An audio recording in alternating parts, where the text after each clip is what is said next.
وينفعنا بأسرارهم وأنوارهم وعلومهم في الدين والدنيا الآخرة وإلى حضرة النبي محمد صلى الله عليه وآله وسلم. الفاتحة. أعوذ بالله من الشيطان الرجيم. بسم الله الرحمن الرحيم. الحمد لله رب العالمين الرحمن الرحيم مالك يوم الدين. إياك نعبد وإياك نستعين اهدنا الصراط المستقيم صراط الذين أنعمت عليهم غير المغضوب عليهم ولا الضالين. آمين. Assalamualaikum warahmatullahi ta'ala wabarakatuh. Bismillahirrahmanirrahim. Alhamdulillahi rabbil alamin wa bihi nasta'inu ala umurid dunya waddin. Wassalatu wassalamu ala asyrafil anbiya'i wal mursalin sayyidina wa maulana Muhammadin wa ala alihi wa sahbihi ajma'in. Subhanaka la ilma lana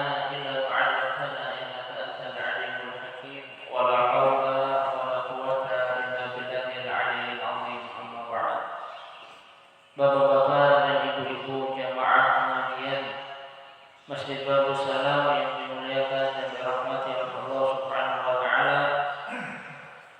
Kembali kita menyambung pelajaran kita pada hari Ahad yang lalu. Qala al-musannif rahimahullah taala wa nafa'ana bihi wa bi'ulumihi fid dharain amin. Kata beliau, wa'lam anna a'dhamal asbabi fi rusukhi hadhihi al-khaba'ith fil qalbi talabul ilmi li ajli al-mubahati wal munafasati. Dan ketahuilah bahwasanya sebab yang paling besar fi rusukhi hadhihi al-khaba'ith fil qalbi, di dalam, dan ketahuilah bahwasanya sebab yang paling besar di dalam menguatnya sifat-sifat yang tidak baik, yaitu ujub, sombong, riya, dan juga hasad, iri dengki. Sebab yang paling besar di dalam menguatnya sifat-sifat yang tidak baik ini fil qalbi, di dalam hati, ini adalah talabul ilmi li ajlil mubahati wal munafasati. Sebabnya yang paling besar adalah menuntut ilmu karena sebab kebangga-banggaan atau sebab munafasat. Karena sebab dia berlomba-lomba karena dia ingin karena dia ingin dirinya yang dikatakan oleh orang paling ahli orang kita. Ini sebab yang paling besar di dalam menjadikan penyakit-penyakit hati ini semakin menguat di dalam hati seseorang. Menuntut ilmu tapi niatnya gara-gara ingin membanggakan diri, niatnya untuk berbangga-banggaan, dan niatnya ini untuk munafasah, supaya dikatakan dirinya ini yang paling berilmu. Makanya Imam Al-Ghazali di pendahuluan kitab Bidayatul Hidayah ini, beliau mengingatkan kepada kita akan betapa pentingnya ini niat di dalam menuntut ilmu.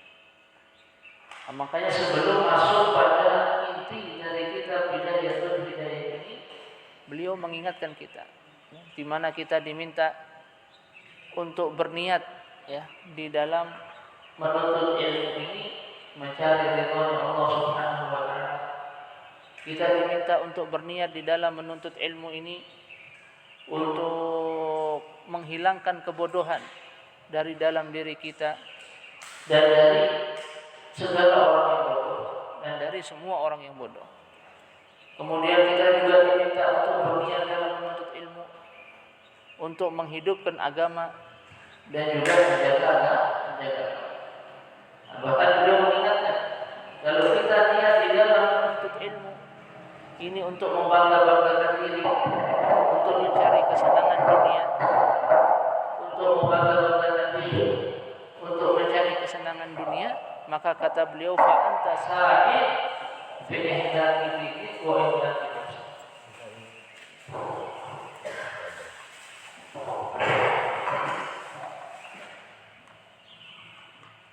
Beliau mengingatkan kita, ya, kata beliau, bila engkau menuntut ilmu, ini tujuannya hanya untuk mencari kesenangan dunia. Tujuannya ini supaya mencari pandangan orang kepada dirimu. Tujuannya untuk membangga-banggakan diri, fa anta sa'in fi hadmi dinik wa ihlaki nafsi. Engkau ini, kata Imam Ghazali, ini sedang menghancurkan agamamu dan juga membinasakan diri. Engkau membinasakan diri. Karena dengan kita menuntut ilmu dengan niat yang tidak baik, ini akan menjadikan penyakit-penyakit hati ini semakin kuat, semakin melekat pada hati kita. Maka ini akan bisa membinasakan kita. Jadi penting, jangan sampai kita ini berniat yang tidak benar di dalam menuntut ilmu. Tapi niatlah mencari ridha Allah, niatlah dalam menuntut ilmu menghilangkan kebodohan dari dalam diri kita dan dari segala orang yang bodoh. Niatlah dalam menuntut ilmu untuk menghidupkan agama dan juga menjaga agama. Fal'amiyun bima'zalin an aktsari hadhihi al-khisal wal mutafaqqihu mustahdafun laha wa huwa muta'arridun lil halaki bisababiha. Maka orang yang ami, orang yang awam, yang mereka tidak mempelajari ilmu, bima'zalin an aktsari hadhihi al-khisal, mereka ini jauh daripada perkara-perkara ini. Wal mutafaqqih, sedangkan orang yang mempelajari ilmu, mustahdafun lah, dia dihadapkan dengan penyakit-penyakit ini, wa huwa muta'arradun lil halal bisababiha, dan dia diarahkan menuju kebinasaan ini dengan sebab perkara-perkara yang tadi, itu ujub, riya, hasad dan juga sombong. Orang yang awam, dia jauh dari sifat-sifat yang tidak baik ini. Tapi sedangkan orang yang mempelajari ilmu, dia dihadapkan dengan sifat-sifat yang tidak baik. Dia bisa mengarah ke sana. Nah, lalu apakah berarti lebih baik orang yang tidak menuntut ilmu ketimbang yang menuntut ilmu? Tidak.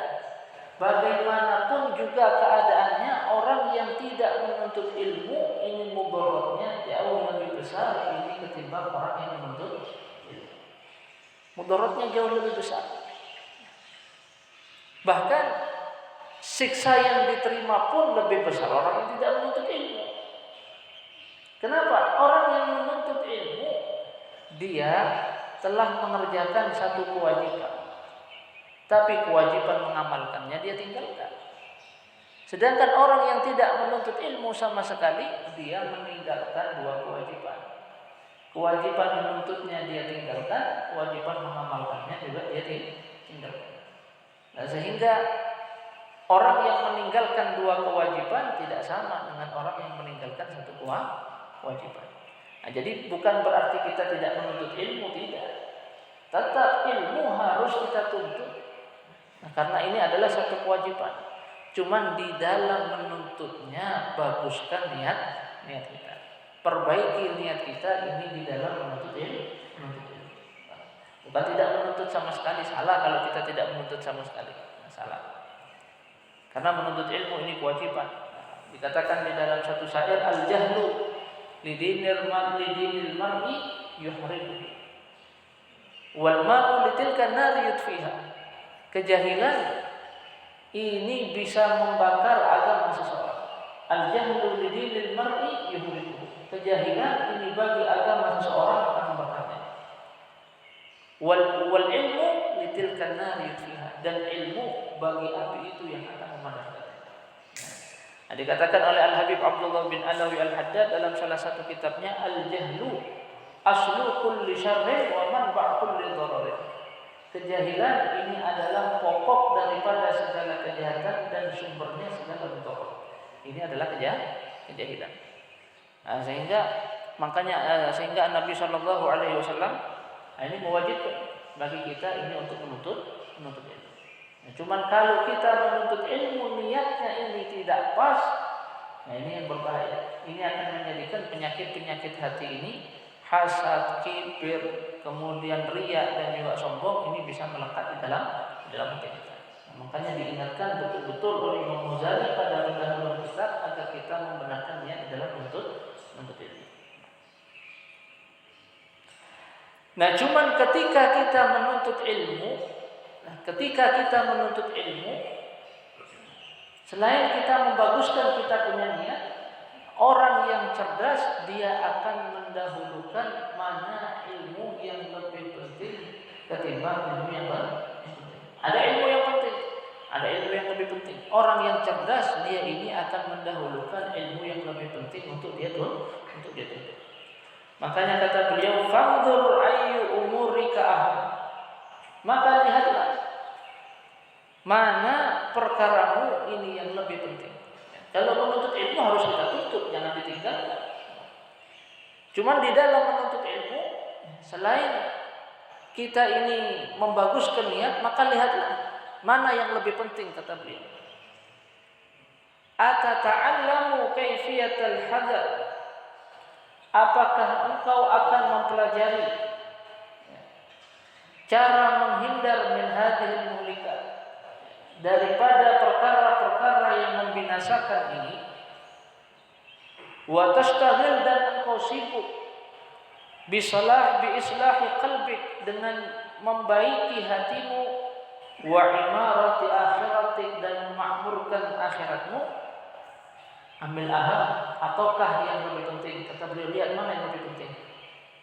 Apakah engkau mempelajari cara menghindar dari penyakit-penyakit yang membinasakan ini, dan engkau membaguskan hatimu, membaikkan hatimu, menyibukkan hatimu ini dengan memperbaiki hatimu dan memakmurkan akhiratmu, ataukah yang lebih penting kata beliau, antahudhu ma'al khaidin, engkau tenggelam bersama orang-orang yang tenggelam, fatatluba minal ilmi, sehingga engkau menuntut daripada ilmu, ma huwa sababu ziyadatul kibri war riya wal hasadul, sehingga engkau menuntut daripada ilmu apa yang menjadi sebab bertambahnya sifat sombong, sifat riya, kemudian iri dengki dan juga ujub, hatta tahlik ma'al muhlikin, sehingga engkau bisa binasa bersama orang-orang yang binasa. Lihat ya. Imam Ghazali perhatikan, membandingkan mana yang lebih penting. Engkau mempelajari ilmu tentang cara menghindar daripada penyakit-penyakit ini, ataukah yang lebih penting bagimu engkau mempelajari ilmu yang menjadi sebab bertambahnya sifat-sifat yang tidak baik. Itu artinya apa? Menuntut, tetap menuntut. Ya. Jangan sampai ditinggalkan, karena ini adalah satu kewajiban. Jangan kita salah memahami kemudian kita mengatakan, wah kalau begitu, karena menuntut ilmu dengan niat yang tidak baik bisa menjadikan penyakit-penyakit hati ini melekat di dalam hati kita. Sedangkan orang yang awam yang tidak mempelajari ilmu jauh daripada sifat-sifat ini, lalu kemudian kita beranggapan kalau begitu lebih baik kalau tidak menuntut ilmu. Bukan seperti itu. Tetap ilmu harus kita tuntut. Nah, cuman selain kita membaguskan niat di dalam menuntut ilmu, mana ilmu yang lebih penting bagi kita, ini yang kita dahulukan. Makanya beliau bandingkan mana yang lebih penting buat antara ilmu mempelajari cara menghindar daripada penyakit-penyakit ini, ataukah mempelajari ilmu ini yang bisa menjadikan sebab engkau bertambah sombong, menjadi sebab melekatnya penyakit ujub, kibir, dan juga ini. Mana kata beliau? Itu artinya ilmu yang lebih penting itu yang kita dahulukan ketimbang ilmu yang penting. Makanya pernah Nabi Shallallahu Alaihi Wasallam, Nabi pernah beliau lewat di hadapan satu orang ini dikelilingi oleh orang banyak. Orang ini dikelilingi oleh orang banyak. Nabi Shallallahu Alaihi Wasallam bertanya, apa ini? Dijawab, oh ya Rasulullah, orang ini allamah, Orang ini alim, Allah. Kata Nabi, "Bimada?" Alim dengan apa? Dijawab, "Ya Rasulullah, orang ini sangat alim di dalam syair-syair bahasa Arab dan juga alim di dalam masalah nasab." Orang ini alim di dalam syair-syair bahasa Arab dan juga alim di dalam masalah nasab. Apa jawab Nabi sallallahu alaihi wasallam? Nabi mengatakan, "Ilmun la yanfa' wa jahlun la yadur." Ilmu yang tidak memberi manfaat kata Nabi dan juga kejahilan yang tidak membawa. Artinya kalau kita tahu tidak memberikan manfaat, tidak terlalu memberikan manfaat. Dan seandainya pun kita tidak mengetahuinya, tidak membawa. Nah, lihat, ya. Itu artinya ada ilmu ini yang sangat penting untuk kita dahulukan, untuk kita pelajari. Nah, di antaranya ini termasuk ilmu yang penting. Ilmu tauhid ini termasuk ilmu yang penting. Nah, karena dengan ilmu tauhid, i'tiqad kita ini bisa menjadi benar. Ilmu fikih ini termasuk ilmu yang penting. Ya, karena dengan kita belajar ilmu fikih, kita bisa beribadah yang benar kepada Allah Subhanahu wa taala. Nah, ini ilmu tasawuf, ilmu akhlak, ilmu yang mengenalkan kita dengan mana sifat-sifat hati yang baik, mana sifat-sifat hati yang tercela, ini juga termasuk ilmu yang penting. Sehingga kita bisa menghiasi kita punya hati dengan sifat yang baik, kita bisa menjauhi sifat-sifat yang tidak baik. Salah besar kalau misalnya ada orang dia menyibukkan dirinya misalnya dengan belajar ilmu perbintangan, menyibukkan dirinya misalnya dengan ilmu pengobatan, sedangkan dia tidak mengerti bagaimana cara beribadahnya yang benar kepada Allah, kemudian bagaimana i'tiqadnya yang benar kepada Allah, lalu bagaimana cara menghindar dari sifat-sifat penyakit hati yang berbahaya ini, dia tidak mengerti. Nah, ini termasuk satu kekeliruan yang sangat besar. Karena ini yang tiga ini sangatlah penting untuk kita tuntut. Nah, ini yang kita dahulukan. Nah, kalau ini sudah beres, barulah nanti kita merambat kepada ilmu-ilmu yang lain. Tapi kalau ini masih belum beres, sibukkan diri kita dengan ini. Nah, sehingga i'tiqad kita ini benar, ibadah kita kepada Allah benar, hati kita juga baik. Ini yang kita sibukkan. Bukan ilmu-ilmu yang lain. Kadang-kadang ada orang maghrur, kata orang Hadramut, yang seperti ini maghrur namanya. Orang yang tertipu. Orang yang seperti ini namanya maghrur. Dia sibukkan dirinya dengan ilmu yang tidak penting, tapi dia tinggalkan ilmu-ilmu yang penting. Beda dengan orang yang cerdas. Kalau orang yang cerdas, dia dahulukan ilmu yang penting ketimbang yang tidak penting. Ada yang lebih penting dengan yang penting, dia dahulukan yang lebih penting. Yang penting dia tinggalkan. Itu orang yang cerdas.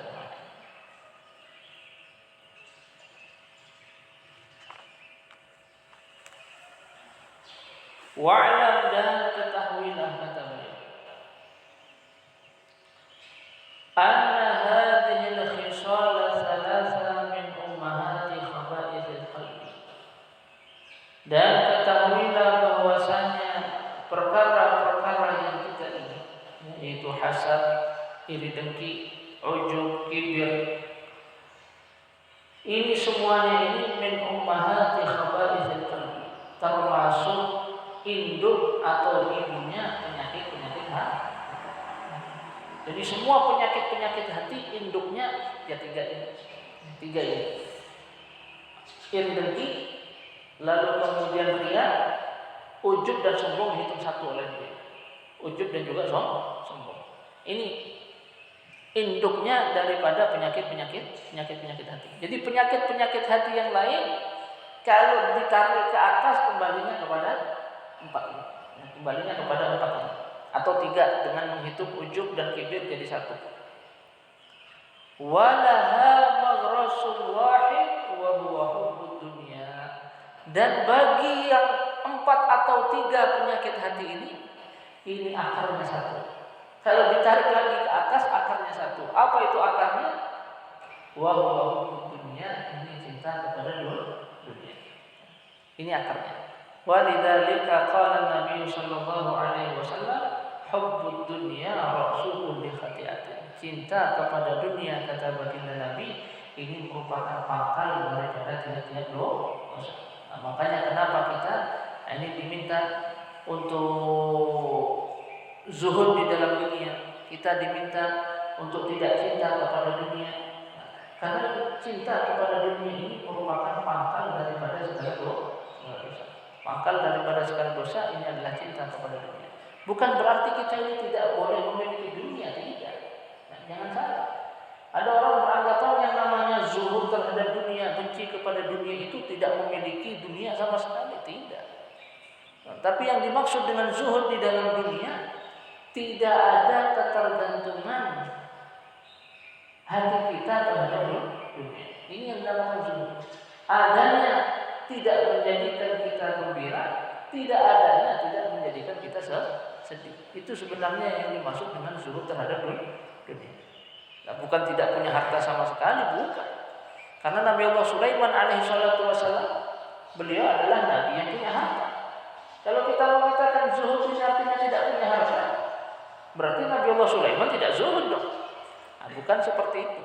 Nabi Allah Sulaiman beliau adalah orang yang paling zuhud. Walaupun beliau mempunyai banyak harta. Karena yang dinamakan dengan zuhud, hilangnya ketergantungan hati ini terhadap dunia. Sehingga adanya dunia tidak menjadikan dirinya senang, tidak adanya juga tidak menjadikan dirinya senang. Walaupun dia mempunyai banyak harta, walaupun.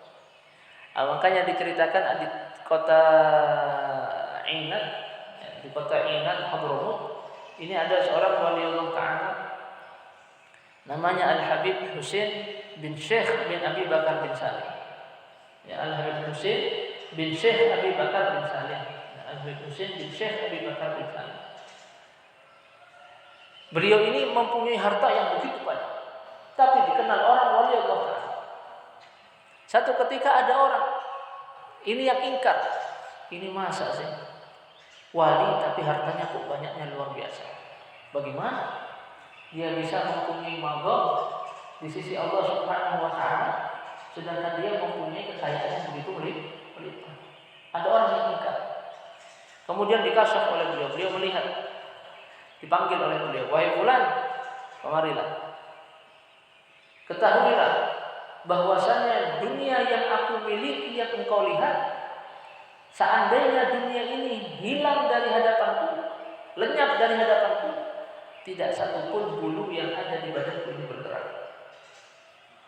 Tidak satupun bulu yang ada di badanku ini bergerak. Artinya apa? Adanya dunia tidak menjadikan beliau ini gembira, tidak adanya pun tidak akan menjadikan beliau bisa. Ini yang dimaksud zuhud dengan dunia. Tidak ada ketergantungan hati di dalam dunia, tidak ada ketergantungan dunia di dalam hati, adanya tidak menjadikan dia gembira, tidak adanya juga tidak menjadikan dia sedih. Ini orang yang zuhud terhadap dunia. Wa ma'a hadza fa dunya mazra'atun lil akhirah. Dan bersamaan dengan ini, itu cinta dengan dunia ini adalah pangkal tiap-tiap perbuatan dosa. Dunia ini adalah mazra'atun lil akhirah. Dunia ini adalah ladang bagi akhirat. Dunia ini ladang, walaupun cinta kepada dunia ini merupakan pangkal daripada segala perbuatan dosa, tapi dunia ini adalah mazra'atul akhirah. Dunia ini adalah ladang bagi akhirat. Nah, sehingga dunia pun harus kita miliki. Dunia pun juga harus kita miliki. Cuman sekedar apa kita memilikinya, sekedar apa kita hidup di dunia. Nah, ini Nabi Shallallahu Alaihi Wasallam dalam hadisnya beliau mengatakan, kun fid dunya ka'annaka gharibun aw 'abirun sabil. Nabi mengatakan dalam hadisnya, jadilah engkau di dalam dunia ka'annaka gharib, seakan-akan engkau ini seperti orang yang asing. Ya. Kita kalau merantau ke satu tempat, apa yang kita rasakan? Kita merasa asing, hati kita tidak merasa tenang. Kita selalu rindu kepada kampung halaman, ingin kembali ke sana. Ya. Nah, seperti itulah kata Nabi, hendaklah engkau hidup di dunia. Ka'annaka gharib, seakan-akan engkau ini adalah orang asing. Kita sekarang ini sedang merantau. Kampung halaman kita mana? Akhirat. Kampung halaman kita ini adalah akhirat. Dan Nabi menyuruh kita ketika hidup di dunia karena seakan-akan engkau ini adalah orang asing. Bagaimana orang yang asing? Bagaimana orang yang tidak pernah merasa dia selalu rindu kepada kampung halamannya. Nah seperti itulah kita hidup di dunia. Nah, kita tidak merasa tenang, kita tidak merasa nyaman dengan tinggal di dunia. Justru yang ada kita senantiasa rindu kepada akhirat. Atau kalau mau lebih tinggi lagi kata baginda Nabi, au abir sabil, atau seperti orang yang hanya sekedar lewat. Ya. Kalau orang yang merantau dia masih tinggal, dia masih berdiam diri, masih bisa beberapa lama walaupun nanti dia akan kembali ke kampung halaman. Tapi orang yang sekedar lewat dia tidak merasa dia. Tapi kalau orang yang sekedar lewat dia tidak tinggal, karena sekedar lewat. Ini derajat yang lebih tinggi. Nah seperti itu kita hidup di dunia hendaknya kata baginda Nabi Sallallahu Alaihi Wasallam. Nah seperti itu. Nah saat ini kita ini sedang merantau. Kita sedang merantau. Kampung halaman kita mana? Akhirat. Ini kampung halaman kita. Kita sekarang sedang merantau. Maka dari itu yang namanya orang merantau dia akan mencari bekal untuk dia kembali nanti ke kampung halaman. Orang yang merantau dia akan mencari bekal untuk pulang nanti ke kampung halamannya. Karena kalau dia merantau kemudian tidak mendapatkan hasil apa-apa, begitu dia pulang ke kampung halamannya dia sengsara. 2 kali sengsara, sudah sengsara di perantauan, sengsara lagi nanti di kampung halaman. Dia akan dicaci maki oleh keluarganya karena merantau tidak ada hasilnya.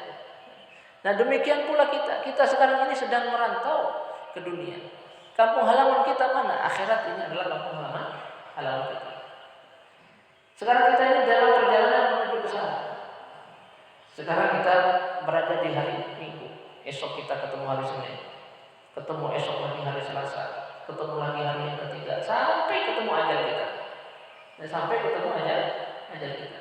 Begitu sudah ketemu ajal kita akan kembali. Ini ke akhirat nanti. Setelah masuk ke dalam setelah kita masuk ke dalam alam kubur, kita akan kembali ke akhirat. Akhirat ini adalah kampung halaman kita yang sebenarnya. Nah, kalau kita ketika hidup di dunia tidak menyiapkan bekal untuk akhirat kita, maka yang ada adalah kita sengsara. Sengsara di akhirat, sengsara juga sudah di dunia. Nah, tapi kalau kita membawa bekal ketika kita hidup di dunia, kita gunakan waktu yang kita miliki untuk beramal soleh. Kita gunakan waktu yang kita miliki untuk berbuat taat kepada Allah. Nah, begitu nanti kita kembali ke kampung halaman kita kembali ke akhirat, nah, kita akan mendapatkan kita tidak mempunyai bekal dan kita tidak akan sengsara nantinya. Ini wa ma'ahada fa dunya mazra'atun lil akhirah, dan bersamaan dengan ini dunia ini adalah ladang akhirat. Faman akhadha min ad-dunya biqadri darurati liyasta'ina biha 'ala al-akhirati fad-dunya mazra'atun. Maka barang siapa yang ia mengambil daripada dunia sekedar darurat, liyasta'ina biha 'ala al-akhirati fad-dunya mazra'atun. Siapa yang dia mengambil daripada dunia sekedar darurat untuk dia gunakan sebagai pertolongan dengannya atas akhirat, fad-dunya mazra'atun. Maka dunia ini adalah ladangnya. Wa man arada dunya liyatana'ama biha fad-dunya mahlakatuh. Dan barang siapa yang menginginkan dunia supaya dia bisa berlezat-lezatan di dalamnya, supaya bisa bernyaman-nyaman di dalamnya, fad-dunya mahlakatuh. Maka dunia ini adalah tempat yang akan membinasakannya. Dan itu artinya kita ini di dunia diminta untuk hidup sederhana. Kita diminta di dunia ini untuk hidup sederhana. Hidup sederhana ini penuh dengan qanaah. Ini beda dengan gaya hidup ini yang berlebihan. Gaya hidup yang berlebihan, gaya hidup yang tidak sederhana, ini bisa menimbulkan ini berbagai macam penyakit hati. Termasuk diantaranya iri dengki, lalu kemudian sombong dan penyakit hati. Kita berusaha hiduplah sesederhana mungkin, baik itu dari segi pakaian kita, dari segi makanan kita, dari segi tempat tinggal kita. Berusahalah sesederhana mungkin. Lihat ya bagaimana ini kehidupan baginda Nabi Sallallahu Alaihi Wasallam dan juga kehidupan mereka para sahabat. Nah, jangan yang kita lihat ini kehidupan para artis ya, Jangan yang kita lihat ini kehidupan mereka para artis. Kehidupan mereka ini tidak ada sederhananya sama sekali. Ulun pernah ada satu orang cerita kepada ulun punya kawan Habib. Dia saking tidak sederhananya hidup, dia utang ke bank. Begitu utang ke bank, bukan duitnya dipakai usaha, duit utangan ini dibelikan rumah, jangan dibelikan mobil, hanya untuk beragak-agakkan teman-temannya. Dia utang hanya untuk beli rumah dan juga beli mobil, kemudian beragak-agakkan untuk menyombongkan diri dengan temannya.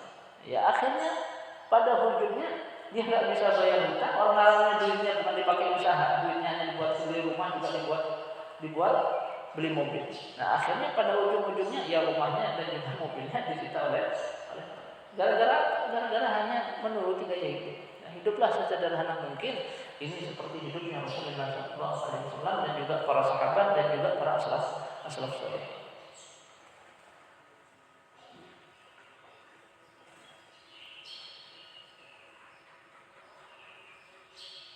Makanya kita juga diminta oleh baginda Nabi SAW ini untuk memperbanyak mengingat penghancur segala kelezatan. Apa itu? Al-maut.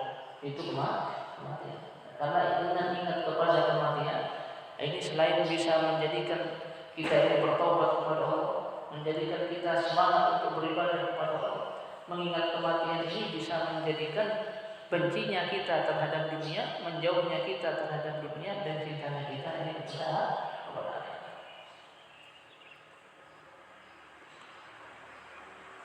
Fahadihi nubzatun yasirah min zahiri ilmi taqwa wa hiya bidayatul hidayah. Dan ini kata beliau adalah nubzah yasirah, sekelumit yang sedikit daripada zahirnya ilmu taqwa, yaitu bidayatul hidayah.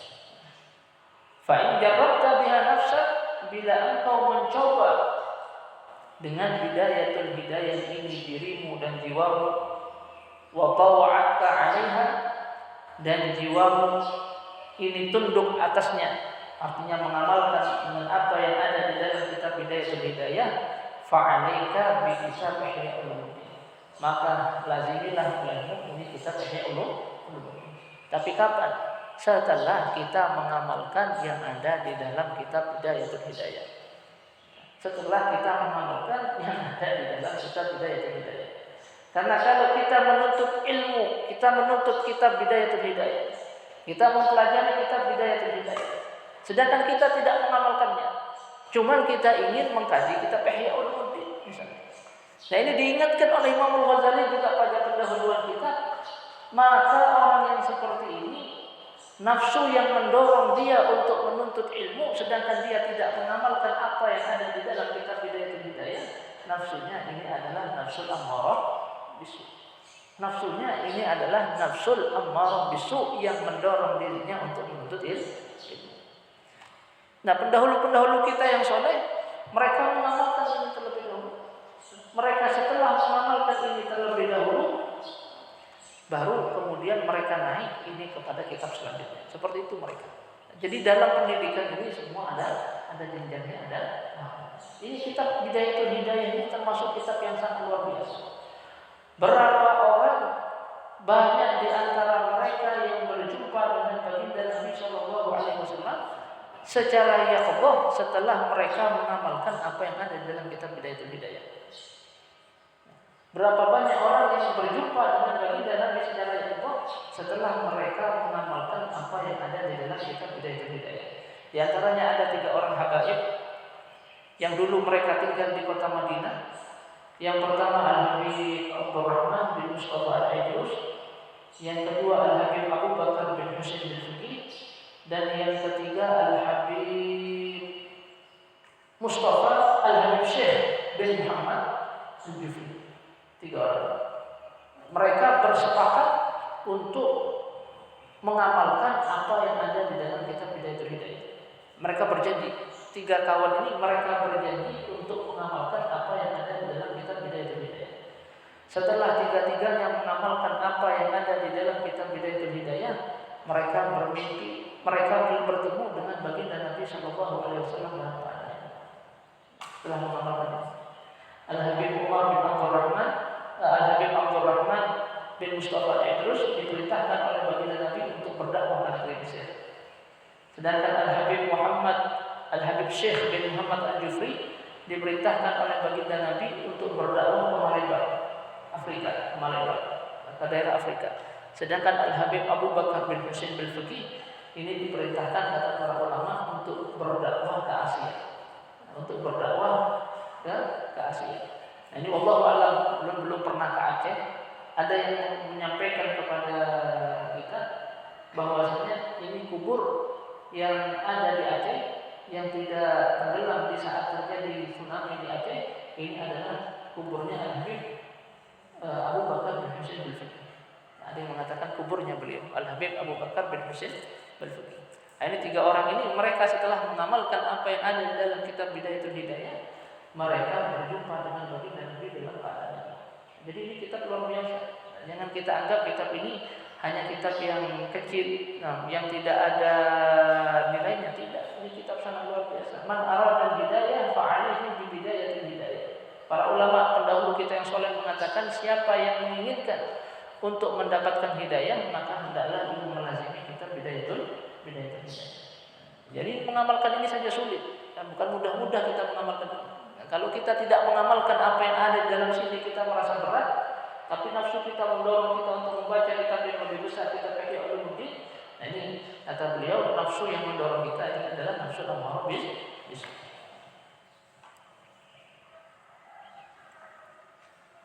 Nah, lain kalau kita sudah mengamalkannya, barulah kata beliau fa'alaika bi kitab Ihya Ulumuddin, lazimi olehmu kitab Ihya Ulumuddin.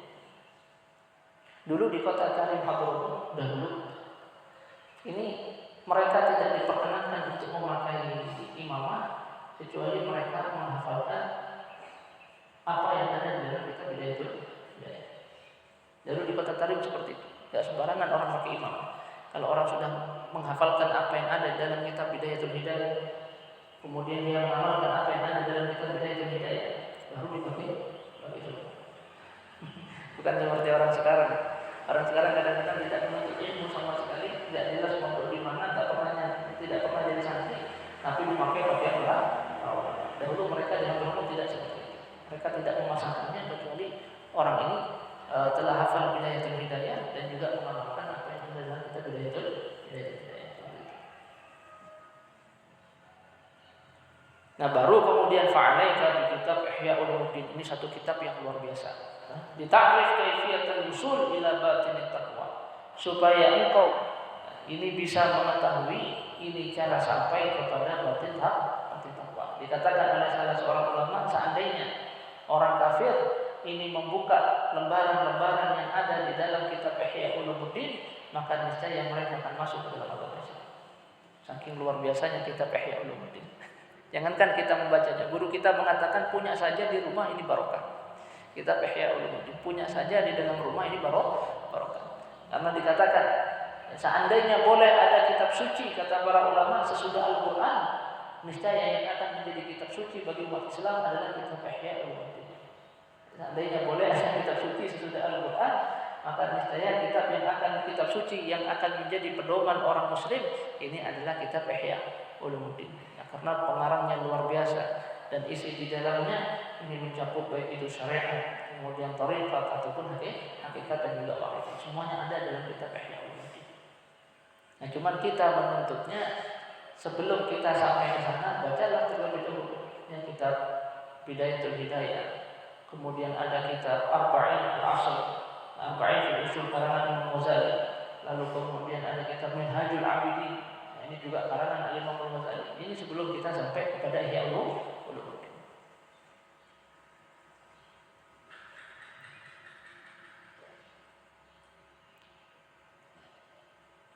Karena ini berbahaya.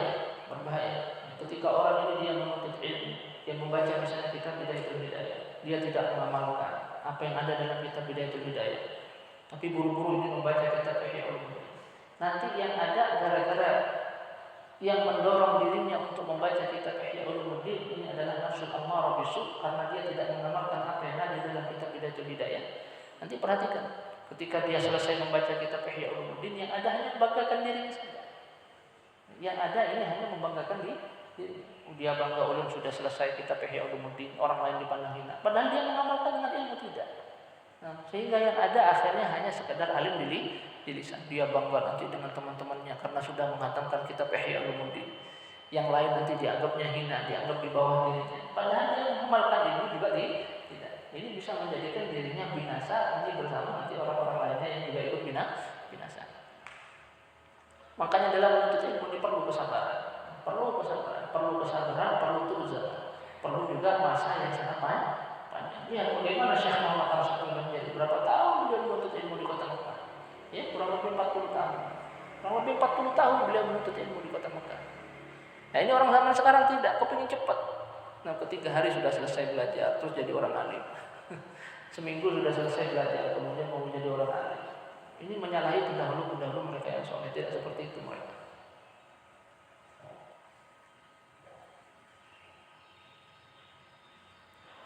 Fa'idha amarta bittaqwa batina qalbik, dan bila mana engkau memakmurkan batin hatimu dengan takwa, fa'inda dzalika, maka ketika yang demikian, tartafi'ul hujub bainaka wa baina rabbik, ketika yang demikian akan terangkatlah hijab antara dirimu dan juga antara Tuhan, hijab yang mendinding kita untuk musyahadah kepada Allah Subhanahu wa taala. Ini akan terangkat bila mana kita memakmurkan batin kita dengan takwa. Wa tankashif laka anwarul ma'arif, dan akan terbuka bagimu nur ma'rifat. Wa tanfajir min qalbika yanabiul hikam, dan akan memancar dari hatimu sumber-sumbernya hikmah. Wa tattadih laka asrarul mulki wal malakut, dan akan menjadi nampak bagimu sir-sir al-mulki wal malakut. Sir-sir al-mulk. Al-mulk ini kerajaan yang kita bisa melihatnya dengan mata kepala kita. Sedangkan al-malakut kerajaan akhirat. Kerajaan akhirat. Ini kerajaan ini yang bisa kita rasakan ini dengan mata hati kita. Atau dengan mata batin kita. Ini namanya al-malakut. Dengan memakmurkan itu semua bisa kita dapatkan ini dengan kita memakmurkan batin kita dengan takwa.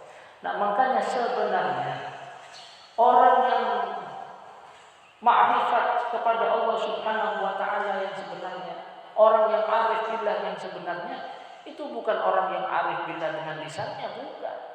Bukan orang yang hanya sekedar di sana di sini dia berpandang masalah Tuhan, dia bercerita masalah Tuhan, bukan itu. Nah, bukan didapatkan ini dengan hanya sekedar berbicara, tapi memakmurkan batinnya dengan takwa. Ini orang yang ma'rifat sebetulnya. Orang yang sufi yang sebenarnya juga seperti itu. Bukan yang namanya orang sufi ini yang rambutnya gondrong, pakaiannya lusuh, tidak pakai sandal kalau jalan, lalu kemudian kita mengatakan diri orang sufi. Bukan. Orang sufi yang sebenarnya yang seperti ini.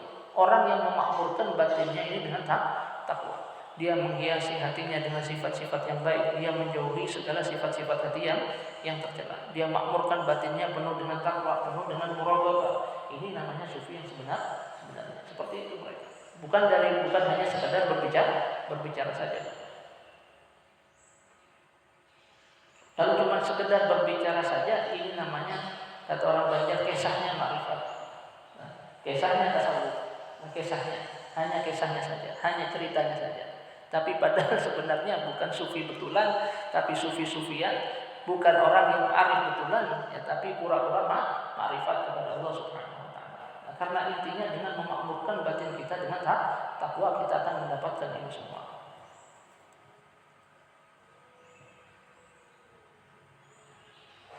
Wa yatayassar laka min al-'ulum ma tastahqir bihi hadhihi al-'ulum al-muhdatsah allati lam yakun laha dzikrun fi zaman sahabah radhiyallahu anhum wa tabi'in.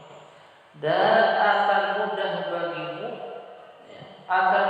bagimu daripada ilmu-ilmu yang engkau pandang rendah dengannya, ilmu-ilmu yang baru ini yang tidak ada penyebutan baginya di masa para sahabat dan juga para tabi'in.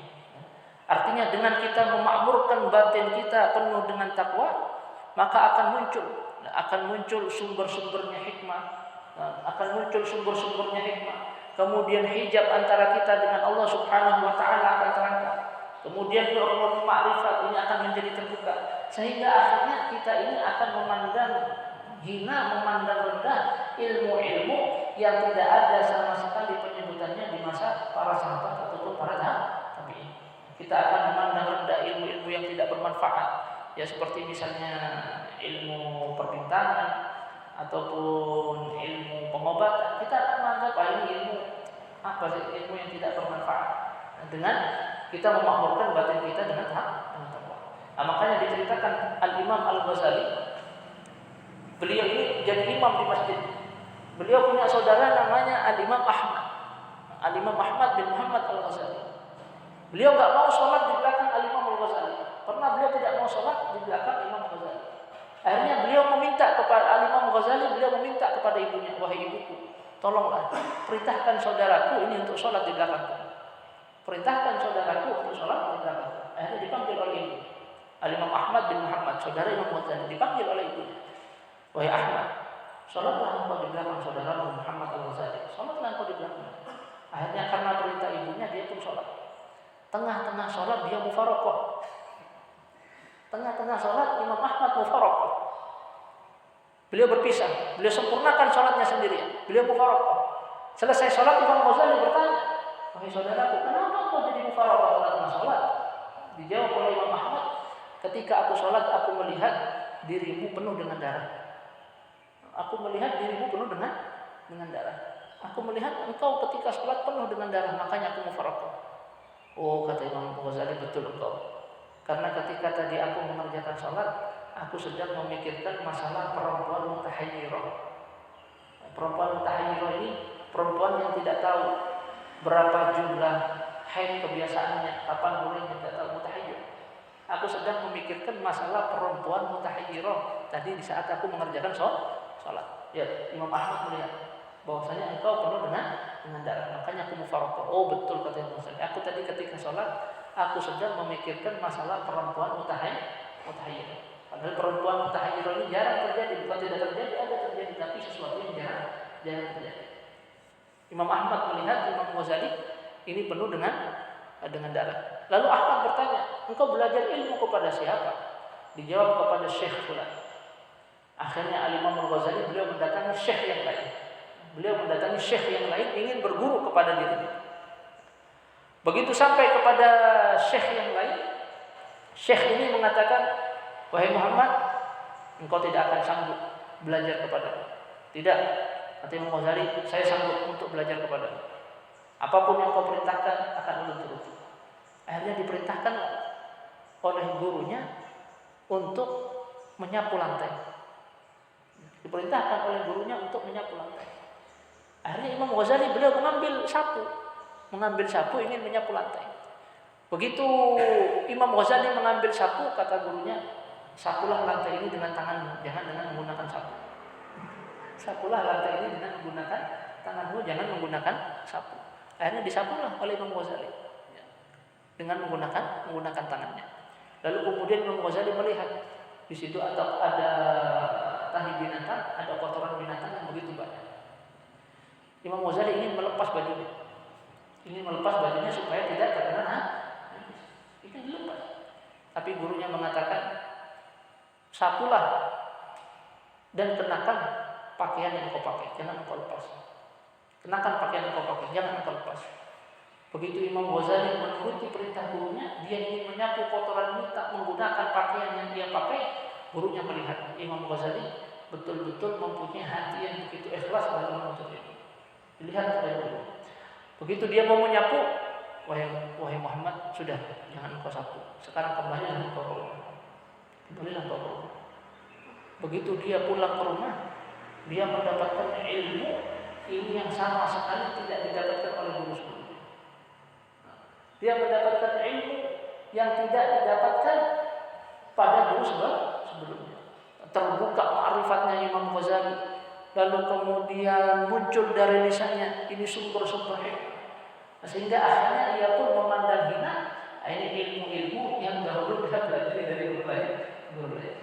Nah, ini bila mana seseorang sudah memakmurkan batinnya dengan takwa, akan mudah baginya ini untuk menghinakan ini ilmu-ilmu yang baru yang tidak ada penyebutannya di masa baginda Nabi Sallallahu Alaihi Wasallam.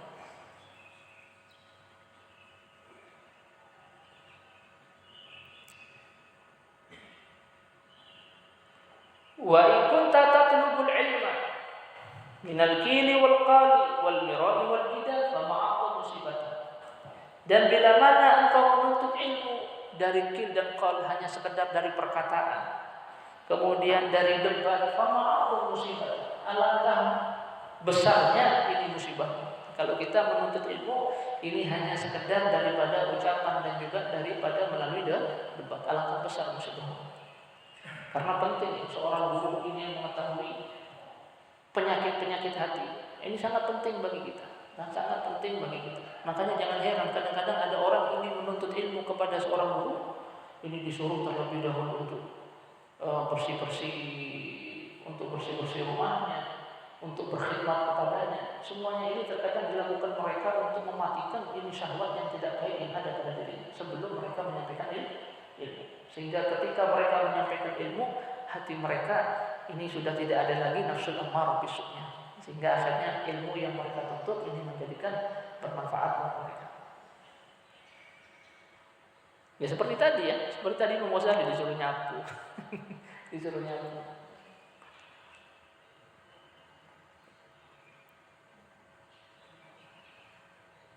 Wa ma atwal Ka'bah. Belum mendengar ada satu ulama di kota Tarim Hadramaut. Ada satu orang ulama ingin menuntut ilmu kepada beliau. Setiap hari bila datang ke rumahnya tidak dibukakan pintu terlebih dahulu. Kata anaknya yang cerita kepada ulama, dulu oleh abah tidak pernah dibukakan sama sekali pintu oleh abah, dibiarkan dilihat oleh abah dari atas. Kalau ternyata dia masih menunggu, kalau dia memang betul-betul masih menunggu ingin menuntut ilmu, menunggu di muka rumah, baru oleh abah dibuka. Kalau nya tidak, ya sudah. Berarti niatnya datang ke sini bukan untuk menuntut ilmu. Ada sesuatu yang berbeda. Sampai di situ mereka. Jarang kemana ada guru-guru yang seperti ini sekarang tidak ada. Jarang ada. Yang ada sekarang hanya sekedar menyampaikan, hanya sekedar melajari, tapi yang mendidik jiwa kita ini jarang. Wa ma atwal Ka'bah, dan alangkah panjangnya rasa capeknya. Wa ma a'zam hirmanat wa khusranat, dan alangkah besarnya ini kerugiannya. Fa'amal ma syi'ta fa inna dunya allati tatlubuha bid-din la taslamu laka. Maka beramallah apa yang engkau suka. Ini bila sudah tidak mempunyai sifat malu sama sekali, maka beramallah, berbuatlah ini apa yang engkau suka. Nabi mengatakan idza lam tastahi fasna ma syi'ta. Bila engkau sudah tidak mempunyai sifat malu lagi, maka perbuatlah apa yang engkau suka. Ini biasanya orang yang tidak punya sifat malu, hilang sifat malunya antara dirinya dengan Allah, hilang sifat malunya antara dirinya dengan orang lain, hilang sifat malunya antara dirinya dengan dirinya sendiri. Ini akan menjadikan dia berbuat sekehendak hatinya. Ini beliau mengatakan fa'mal ma syi'ta. Bila engkau sudah tidak punya sifat malu, beramallah, kerjakan apa yang engkau suka. Fa inna dunya allati tatlubuha bid-din la taslamu laka. Maka sesungguhnya dunia yang kau cari dengan agama la taslamu laka, tidak akan tunduk kepadamu, tidak akan. Wal akhirah tuslaka, dan akhirat ini akan diambil dari. Gara-gara kita menuntut ilmu tapi niatnya untuk mencari kesenangan dunia, kata beliau dunia ini tidak akan datang kepadamu, dan justru sebaliknya dunia ini akan menjauh, dan akhiratmu ini yang tidak akan kau dapatkan. Itu artinya kita rugi di dunia, rugi juga di akhirat. Faman talabad dunya bid-din khasirahuma jami'an. Maka barang siapa mencari dunia dengan agama, maka ia akan rugi dunia, rugi agama seluruhnya. Rugi dunia, rugi agama seluruhnya. Nah, makanya sebagian pendahulu-pendahulu kita yang soleh,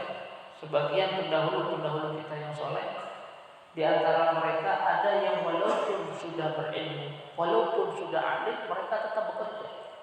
Nah, seperti Sayyidi Ali Al-Khawas, seorang tokoh sufi, ini disebutkan di dalam kitab, salah satu kitab karangan Syekh Abdul Wahab Asy'arani, Al-Anwar Al-Qudsiyah. Di situ disebutkan bilangnya pagi beliau berangkat ke toko. Beliau buka toko, buka warung kalau pagi.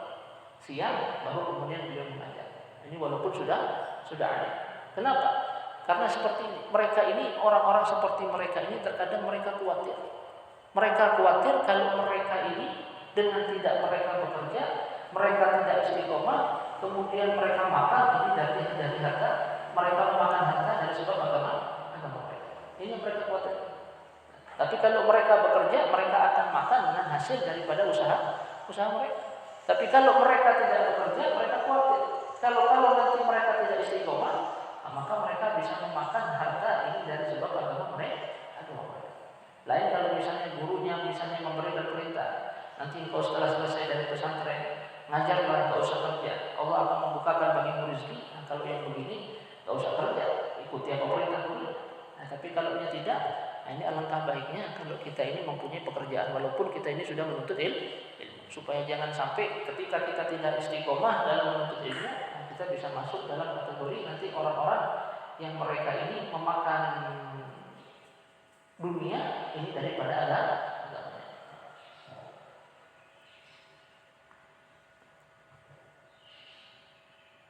Dan ini juga bisa memotong, ya. Dengan adanya pekerjaan ini bisa memotong hati kita daripada minta-minta kepada orang lain.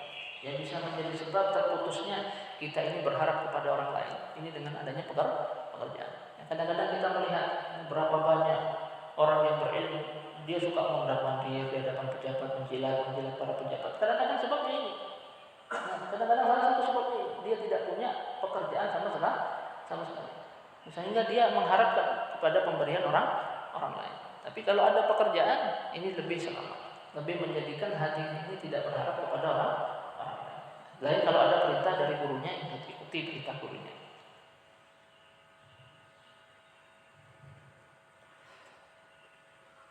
Wa man taraka dunya lid-din rabihahuma jami'an. Dan barang siapa yang meninggalkan dunia karena agama, dia tinggalkan dunia, fokus di agama, hanya untuk agama, rabihahuma jami'an, dia akan mendapatkan keuntungan keduanya, untung dunianya juga untung agamanya. Fahadihi jumalul hidayah ila bidayatit tariq fi muamalatika ma'allahi ta'ala bi ada awamirihi wa ijtinabi nawahihi. Maka ini adalah bagian daripada hidayah menuju permulaan jalan di dalam muamalahmu bersama Allah Subhanahu wa taala bi ada awamirihi wa ijtinabi nawahihi, dengan melaksanakan perintah-perintahnya dan juga menjauhi larangan-larangannya. Wa usyiru 'alaikal an, dan aku akan memberikan isyarat kepadamu sekarang bijumalin minal adab, dengan beberapa jumlah daripada adab-adab, litu'akhid nafsaka biha, supaya engkau coba dengan adab-adab ini tadi dirimu, fi mukhalatatika ma'a ibadillah wa suhbatika ma'ahum fid dunya, di dalam bergaulmu bersama hamba-hamba Allah Ta'ala dan bertemanmu bersama mereka di dalam dunia. Nah, sekarang kita akan masuk ini pada bagian yang ketiga. Apa bagian yang ketiga? Bagian yang ketiga ini adalah bagian yang isinya ada bagaimana kita ini bergaul ini dengan makhluk-makhluk Allah Ta'ala. Ini nanti masuk pada bagian yang ketiga. Nah, mungkin bagian yang ketiga ini nanti insya Allah akan kita lanjutkan nanti pada hari Ahad yang akan datang. Allahu a'lam al-Fatihah. A'udzu billahi minasyaitonir rajim. Bismillahirrahmanirrahim. Alhamdulillahirabbil alamin arrahmanir rahim. Iyyaka na'budu wa iyyaka nasta'in. Ihdinas siratal mustaqim. Shiratal ladzina an'amta 'alaihim ghairil maghdubi 'alaihim waladdallin. Amin. Ya rabbana a'tarafna bi annana tarafna wa annana asrafna 'ala wa asrafna fatub 'alaina tawbatan tawsili kulli hawba wastur lana al-'awrati wa amin al-rawati waghfir li walidina rabbi wa mawludina wal ahli wal ikhwani wa sa'iril khilani wa kulli mahabba aw jaratin aw sabba wal muslimina ajma'in rabbi asma' fadl wa judda manna la bitisabi minna bil mustafa rasuli wa hadha bi kulli suri sallallahu wa sallam rabbi alaihi 'adal haqqi wa alihi wa sahbihi 'adala tasisfi walhamdulillahi fil wati wa dhanani walhamdulillahi fil wati wa dhanani bi fadli subhana rabbika rabbil izzati 'amma yasifun wa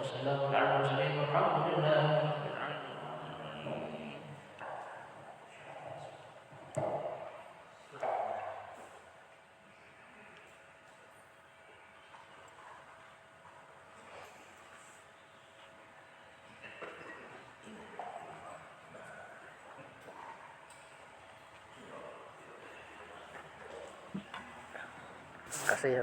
Nggih.